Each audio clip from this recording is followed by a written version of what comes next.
Okay, share lang namin sa inyo kung ano yung isa sa mga pinakamahalagang inspection points na ginagawa natin pagka nagpa-perform tayo ng comprehensive check-up and inspection sa mga unit na siniservice natin dito sa shop. So, ito yung tinatawag na battery health test monitor na ginagawa natin dito sa ating shop.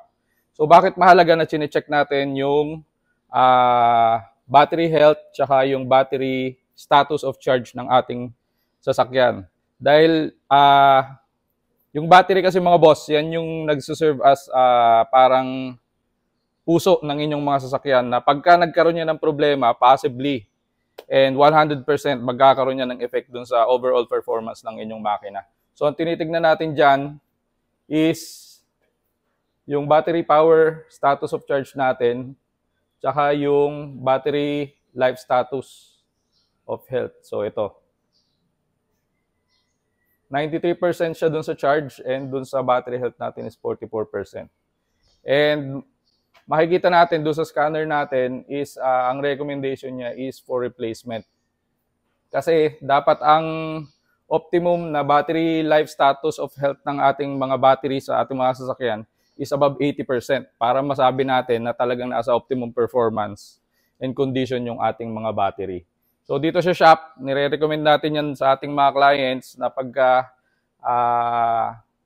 palitin na yung kanilang mga battery, but binibigay pa rin natin yung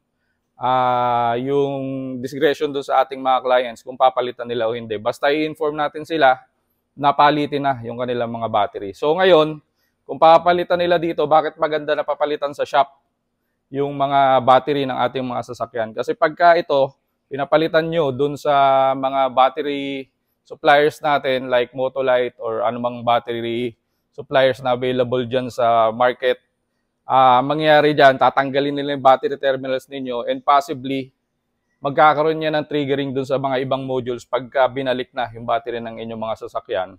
And that will cost you more kasi dadalhin nyo yan dun sa shop para ipareset yung mga nag-trigger na mga modules na yon para bumalik dun sa optimum condition, yung performance ng module na naapektuhan dahil dun sa pagpapalit ng bagong battery.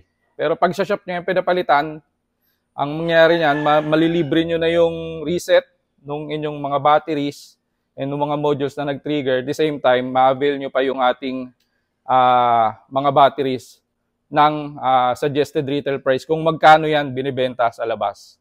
So yung advantage kung bakit kailangan sa shop ninyo kailangan papalitan yung inyong mga battery para makamenos kayo at masigurado ninyo na paglabas din ng unit ninyo sa shop is nasa optimum condition ito at walang problema sa ibang mga module. So yung tip natin for today mga boss, good day and sana nakatulong. Peace out!